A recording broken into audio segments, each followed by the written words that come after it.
Okay, so hello mga kapasinaya. Ito na po yung aming ongoing project dito sa Pagsinagwis. So pang 10 days pa lang to.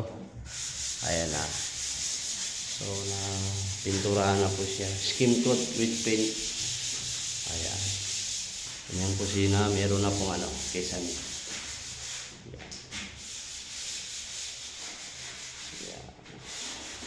So ang ginawa dito, skim coat with pen, tapos kisame at saka division sa taas, hagdan. Tapos yung kisame nung kusina. Ayan. Ito po yung kanyang stair. Tapos dito naman sa taas, samakyatin natin. Ayan. Pinamasilyahan ako. Okay, ito na ang kanyang taas. So yan, finish na po yung taas. May 2 kwarto na. Ayan po.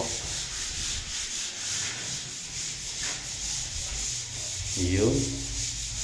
Ayan. Ito naman yung kwarto sa harap. Ayan. Malinis po. Malinis at maayos na gawa. Yan ang quality. Ayun. Okay. Ito po yung project namin dito sa Pagsinagwis. Project ng Team Kasim. Yan. Yan pa po, hindi pa na masilya. Nakarap po yan. Yan. So sa mga gusto po magpagawa, mag-PM na lang po. Kasim Construction Services po. Ayan. So, konting kembot na lang.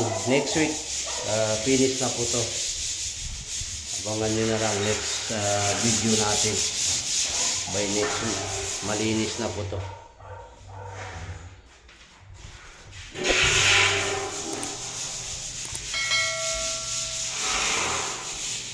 Okay, thank you guys. God bless po.